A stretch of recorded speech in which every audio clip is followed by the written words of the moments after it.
The first major tour, how has it gone so far? It's been, we did a tour before, but we never played Denmark with a beloved Croatian. And this is our first time in Denmark.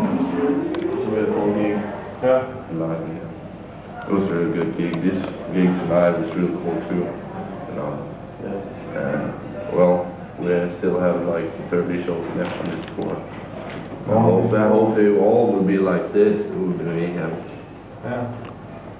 Okay. Yeah. Another cliche question. I don't know actually too much about your band story. I'm sure my listeners don't know too much about it. So tell me a little bit about the band story. We started up like, should I say, back in '84. We started school together. Me, Ola, and Jens started to play together. We didn't know how to play, none of us, and we kind of got a guy who taught us some songs. We were playing like covers from ACDs and stuff like that, normal heavy metal stuff. And later on, we got more into like thrash metal, like Crater and Metallica came out and all that stuff. Well, so we started to try to be a little bit faster and more brutal. And back in '87 we did our first demo with our band Corpse. It was called Black Dawn, and we had another bass player back then, and we kicked him out and reformed the band as Grey. It was in summer '88, and we did 3 demos between August '88 and August '89. Then we got in contact with Central Media maybe like August 9th or something like that, and released a 7-inch EP called Tremendous Pain, and the first like full-length album, Into the Grave. Well, that's it. Right now, and yesterday night, our bass player left us, so we're in 3-piece again. Yesterday night? Yeah. I thought he left you before this tour. No, he left yesterday night. me and him got in kind of a fight, and he was stupid drunk, and he just said he wanted to go home and quit the band. So he didn't feel for it anymore, he said, and we respect that at home, but it doesn't feel right for us, you know, because we have to remain as 3-piece, and we didn't want him to leave, but he was totally into leaving the band and quit the band. He didn't want to do this anymore. So this is the first night you played the bass? Yeah, I did it back once in '89 with 3-piece, but this is the first time we've been doing it for a long time. Got off to a good start then. I thought he quit before the tour. Yeah, I wondered how did you get the deal with Central Media? Did they sign you right off the Anatomia Corporis Humanis demo? Yeah, quite much. Carlson from Marga, he called us up and he said that you guys at Central Media had heard the demo and were interested in it. So I called him up and he invited us down to Germany for like 10 days or something. In the studio, we went down there and recorded a 7-inch and the tracks for the compilation album. And while we were down there, we had signed the contracts and everything. It worked out good, so that's about it. Yeah, how are your deal with Century Media then? For how many albums are you signed, and are you happy with them? Yeah, it's a good label. We signed for 7 years, 7 albums. So we're probably like 26 years when I'm out of this. Yeah. Okay. Yeah, let's talk about your debut album, Into the Grave. I think you were quite a bit heavier, or doomier anyway, on the 3rd demo. How come you changed your style a bit on the album? Okay, I'm going to tell you the secret which we never told before about the 3rd demo. When we did it, we recorded it, and then we pitched it. We pitched the recording so it gets slower, and this was a cheap trick to get it more brutal. But we recorded like maybe tuned down to B or something. Tuned down to B, and then we pitched it down to A. So that was cheating. Okay, so you know about it. Yeah, you didn't cheat on the album. No, because we really satisfied with the sound on the Anatomy tape. It was ridiculous low, you know, and the guitars was totally out of tune and stuff like that. You can't play when you tune down to A. It's playing like fucking rubber bands or something like that. It's stupid, you know. You can't do it. Okay. Yeah, I know Extremely Rotten Flesh is taken from the third demo. How about the rest of the songs on the album? Is that newer songs? I don't know your former demos. Into the Grave is from our first demo. It's the first Grave song ever. And Deformed Deformed was on our second demo, and we wanted to kind of choose one from each demo to put it on the LP to kind of, you know, mix it all. And the rest of the songs, some of them is new, but some of them is quite old, like For God, Inhuman was written back in late 89 or early 90s, something like that. And the real new songs is Banished to Live was a real new song, In Love, Obscure Infinity was quite new too. But mostly the album is quite old songs actually. And next album, well, we're gonna put 3 old songs on it as well. More about the next album later. Okay. Okay. Yeah, first I want to talk about the cover on your album. I think it's a great cover. Who came up with the idea for the castle and so on, and what's it supposed to mean? We never even came up with an idea. It was very rushed before the album was released, so we just told Axel to draw something up. The guy was Central Media, Axel. And I didn't know, we actually never even saw the cover before the album was out ourselves, so it came out pretty cool though. Yeah, you're satisfied with it. I think it's a great cover.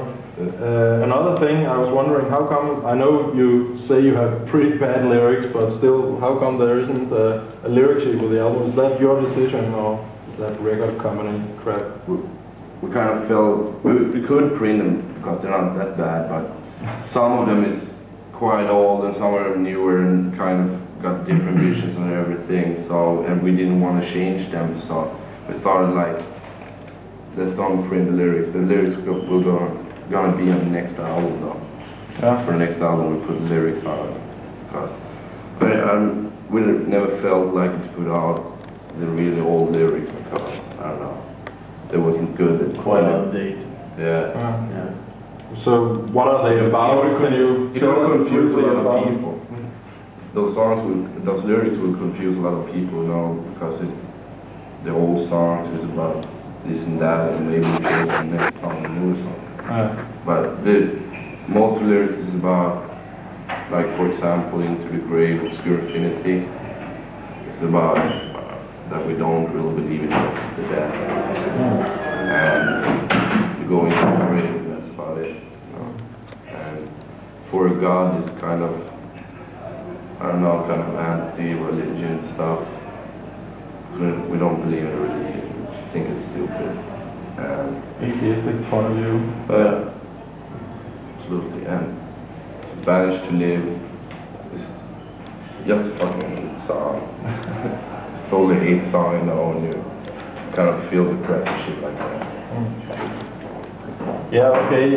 Then you recorded your album in Sunlight with Thomas Skogberg, and you've got an excellent, but by now quite traditional Swedish sound. Will you record the next album there as well? Or? Yeah, definitely. Before we're not, because what I call the traditional Swedish sounds like Entombed, Dismember, and all the demo bands that followed up, trying to sound like them, but I think we got quite a different production for those productions, especially the guitars and stuff, but you can still hear it Sunlight and a lot about it. Yeah. We're definitely going to Sunlight again. But we like the studio, we like what the sound you get. We like the sound we get, so we do it. You know. You look back there. Then there's quite a funny thing. How come your Thomas Skogberg's name is misspelled continuously through the album? The Central Media's fault. Oh. I don't know, I was writing down all the stuff that they were gonna put in the LP, and my O's is pretty bad. All of them looks like you. So Okay. that's maybe my fault as well. Okay. I thought maybe you were angry with him or something like that. No. We just laugh about He's a it. great guy. He's easy to work with and everything. He knows what you want. You get it too. Yeah. Okay. Let's talk about the new stuff then. You played a couple of new songs tonight. Tell me about the new stuff. How will the music develop and the lyrics and so on? Well, we only played one new song tonight. One new song. And the song is called "You'll Never See." It's anti-religion.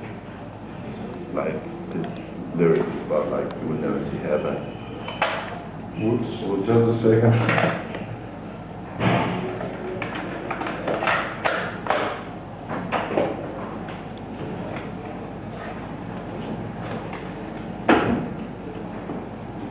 I'll just take it over again.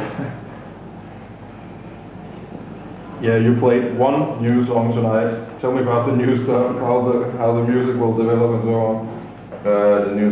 That new song is called "You Will Never See." The lyric is anti-religion, and well, the music is kind of make them better, thought about more, kind of doing more changes in the songs and make a little bit longer songs, but not too long though. No, they shouldn't get boring. Yeah, they're still gonna be kind of, you know, pretty easy to understand the songs. The riffs isn't complicated at all. It's just like a new thing we try to do, make little bit more longer songs and more changes in it. I'll check that. Yeah. Do you have any other new songs ready? Do you have any more titles? Do you know when you're going to record the new album and so on? How much is ready? Yeah, we're gonna, after we finish this tour, we have 1 week off, and the 15th of June, we go in the studio. We have 4 weeks, so we'll pretty much time in to try to work. We have 5 new songs, but we haven't got any titles except for that. Okay. You Will See. That's about it. We haven't got any new titles together. Songs are written, and most of the lyrics are done, so. It should work out. What? It should work out then? Yeah, it should work out. We have three old songs we're going to do on the record too, from the demos. Okay, yeah, you were talking yourself about Entombed and Dismember before. Do you listen a lot to other Swedish death metal bands? What inspires you? Yeah, sure, we listen to them. Great guys, hang out with them every once in a while. Everybody supports each other, there's no competition and stuff like that. And just great guys who make good music, so it's really good. I can't say we get influenced by them. Entombed is probably one of the best death metal bands in the world nowadays, and you know, so well, and Tiamat, I really like Tiamat, and They're most special though. yeah, it's very different and it's very good. I really like it. And there's a lot of kind of other bands, Crematory. I don't know if you heard about them. I heard the name. Yeah, they're good. Leukemia is good. It's kind of a death thrash thing. Well, I mean, we don't really get influenced by other Swedish bands because so many other bands get influenced by them, so we try to stay out of it. Yeah, okay. Also, Entombed and also Dismember has shot videos, promotional videos. Have you talked to Century Media about something like that? Would you like to do that? Yeah, we were supposed to do one on this tour. We went into the studio right before we went over to tour and did 2 songs. And we were supposed to do one on this tour, but those songs got pretty fucked up. So we won't do it this tour. We're gonna record the album, then maybe do a video. For sure, we're gonna make a video, and I don't know when, but pretty soon after the album is recorded.